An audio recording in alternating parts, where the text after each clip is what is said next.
Iwayan Agus Suartama alias Agus Buntung. Pria tanpa dua tangan terdakwa kasus pelecehan seksual di Mataram, Nusa Tenggara Barat, NTB, menjalani sidang perdana. Kamis, tanggal 16 Januari tahun 2025. Adapun agenda sidang perdana ini yakni pembacaan dakwaan. Mengenakan rompi berwarna merah maron.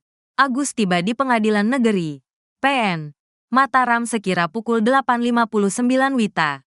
Setibanya di PN Mataram, Agus langsung melayangkan protes soal fasilitas bagi penyandang disabilitas di tahanan. Agus mengaku, fasilitas yang dijanjikan sebelumnya ternyata belum terpenuhi.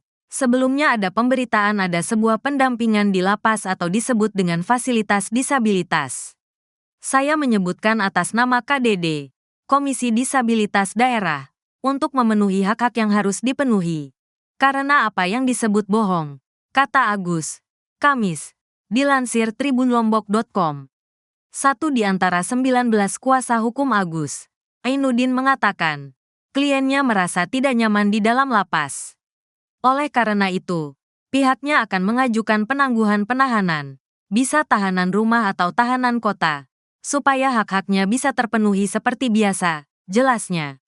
Sementara itu, Ketua KKD NTB, Joko Jumadi menjelaskan, fasilitas yang diberikan di lapas bukan perkara kenyamanan, melainkan aksesibilitas untuk penyandang disabilitas. Kalau masalah nyaman, tidak ada satupun lapas yang nyaman.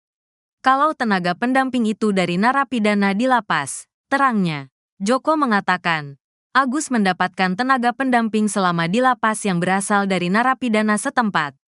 Sosok yang mendampingi Agus, kata Joko, merupakan sepupunya yang juga narapidana.